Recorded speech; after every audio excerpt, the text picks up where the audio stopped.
but you always knew where you stood with him, and his honesty, although at times a little too blunt, was one of his best traits, along with loyalty.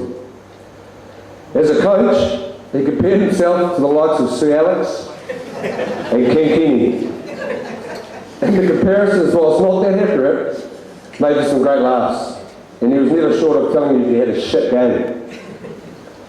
His passion for the game was infectious, and whilst we often struggled to work out what the hell he was saying to us, we knew it came from his heart.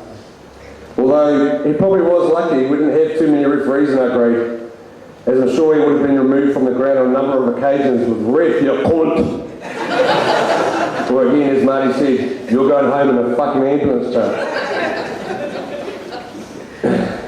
Gordy was a bit of a critter.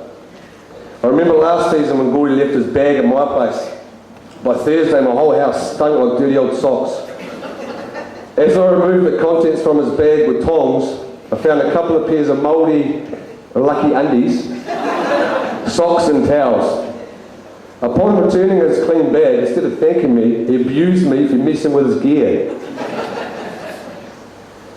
He will definitely be missed in the club rooms, whereas conversations with the Latinos had a lot of patrons and stitches, as neither party had a clue what each other was saying.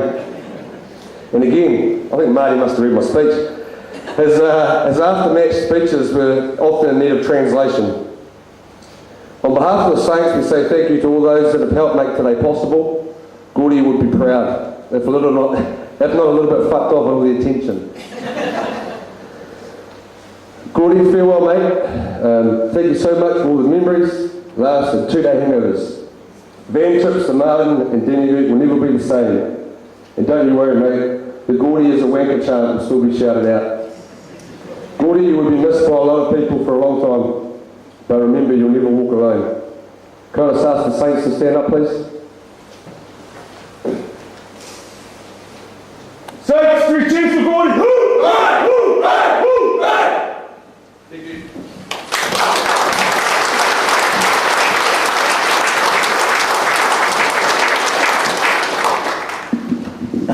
Awesome Clive and awesome Saints, and really that's what Gordy was all about. Next up, a very close friend as well, Owen Johnson. So Owen, come on up. He's nervous, so give him a round of applause, please.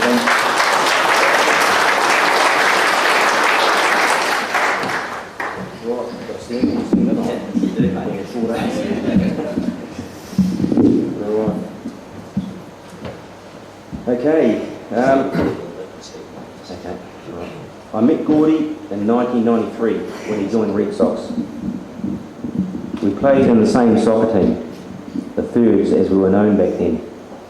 At first impression, I thought Gordy was a bit obnoxious. He seemed to have the uncanny ability to rub people up the wrong way. Over time, I got to know the real Gordy. Gordy had a good sense of humour. He also had a sensitive side that he didn't share with a lot of people. Gordy would always offer a helping hand, whether it was helping me move or helping in a Red Sox working bee. He enjoyed a drink with his mates, especially when others were paying. Gordy had a passion for Red Sox and became one of the Red Sox family. He also became one of the real characters of the club. After getting to know Gordy, we became the best of mates and have been for 18 years. From what I saw, Gordy was a great father to Declan and Jack. And the way he talked about his boys, Gordy was a proud dad. Gordy will be sorely missed by myself, my brother Keith, and all of his mates. Goodbye, Gordy, mate. Rest in peace.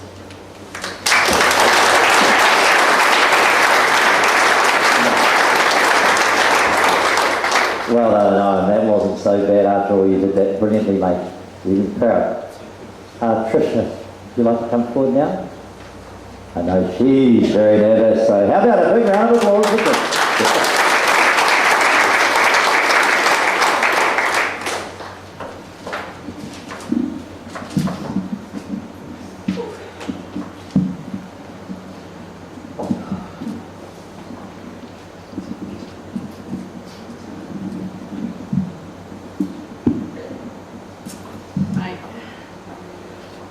Gordy.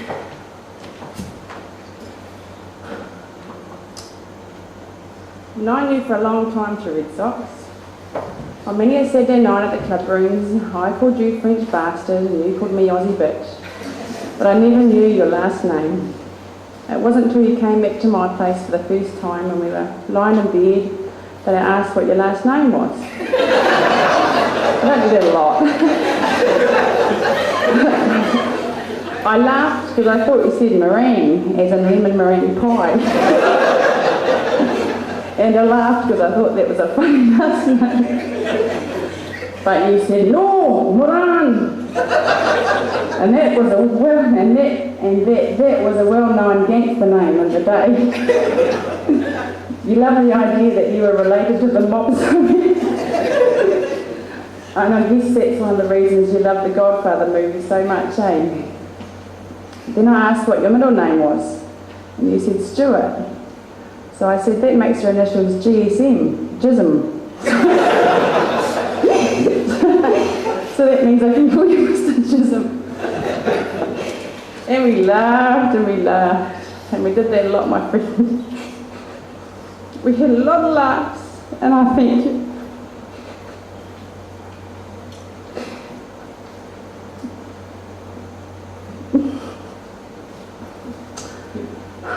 I thank you for making me feel whole again for the first time in a long time. I thank you for sharing your life with me and for sharing your voice with me.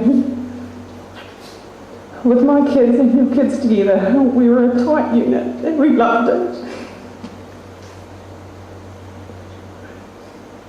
I thank you for all the good times we had, my friend, and all the memories we made together. The memory of you, Gordon, the son and the brother, the dad and the friend, the soccer coach and the soccer player, and the Scottish Gidder Red Sox. You will always be with us, for now and forever. Rest in peace, my friend.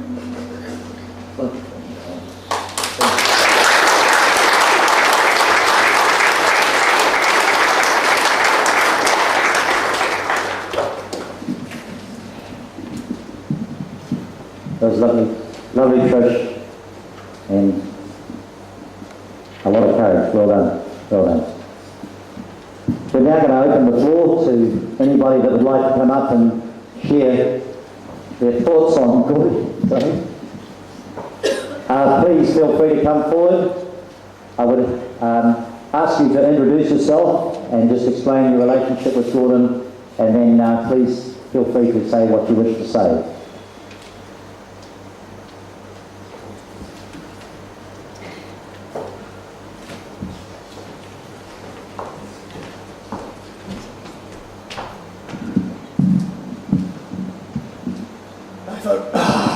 Hi folks, my name's Alan Innes. I'm Scotty. Some of you know me, some might not. It's not about me, it's about Gordy. Normally I get up in front of people and I can speak and tell jokes and laugh and be silly with everybody, and this is a really hard thing to do if you get up here, I'm telling you. I came to Palmy 4 years ago, started playing football, and then came to Red Sox club rooms, and to be fair, the majority of people have made me feel extremely welcome. We started the Red Sox Saints, and I was a big part of that, thanks to Marty O'Connor and the Saints in front of me. Good to see you, boys. Gordy came and lived with me. I wish I'd never fucking asked me to do that. No. Your bloody mince was shit. You always use the last fucking toilet roll. And I use my hands sometimes, thanks very much, mate. Your socks were a minute. But we sat there, and for those of you that love with Gordy, Owen, you know, Trish, some of the boys that have known him really well along the years, he had a real soft side. He was a very intelligent man, actually, believe it or not. It's a fucking Aberdonian telling a fucking glass region he's fucking smart. And that's hard to do, I tell you. He really had a lovely side, he really did, you know. And his boys, his family, he loved his kids, man. You know, I've been in the house, but both the boys in the house have stayed the weekend with us, you know. We had some bloody good times, eh? I'm not going to say much more because I'm probably going to fall over, but on behalf of my his family, and on behalf of the Saints, because I was part of that as well, I fucking miss you stupid bastard. So rest in peace, my friend.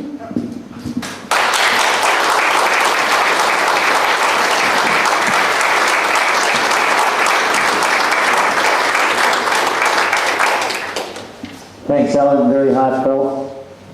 Would anybody else like to come forward, please?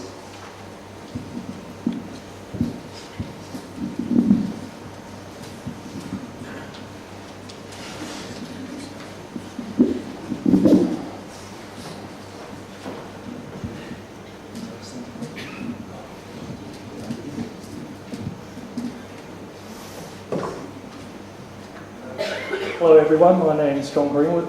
Kia ora to Gordy's whānau. I actually first met Gordy well before soccer. Not many people know he used to be a barman at the Coachman. And actually that's where I got the first taste of that tongue of his, where he, actually that didn't quite come out right, but that's all right. You know what I mean,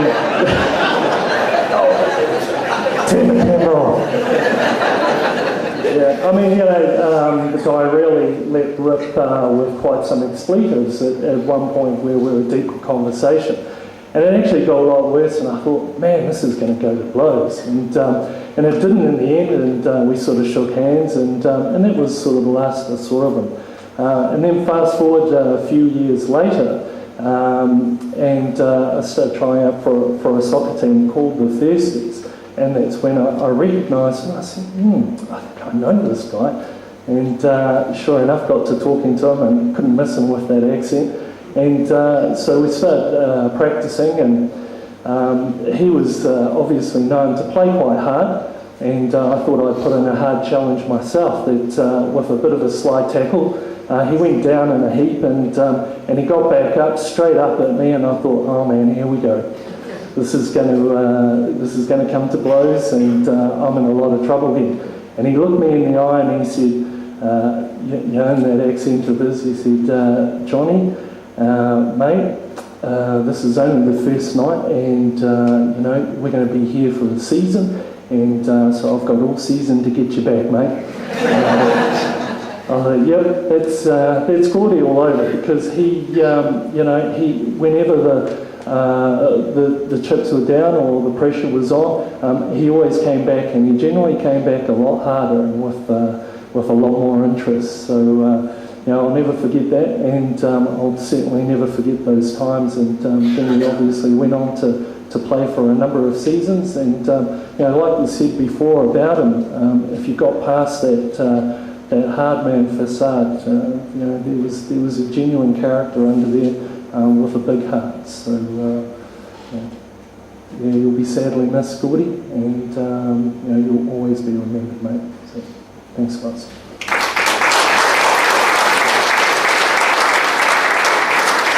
Thank you, John. Chris, I saw you were on your way up here. Thank you.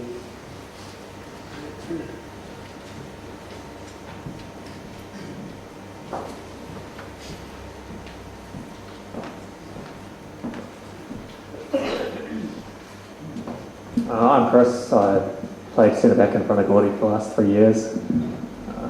I still remember the first time he got conscripted into the Saints. He was we were having a few problems in the defensive department. He was trumpeted as the saviour of the answer to all our goalkeeping problems. He came along when we lost the first match 10-0. He still managed to talk us into giving him the man of the match.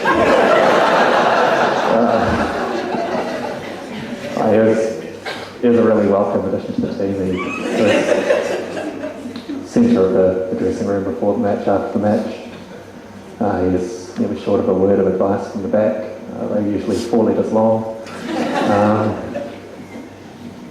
think he was the first one to give me my nickname in the team, which was imaginative, Dr. Chris.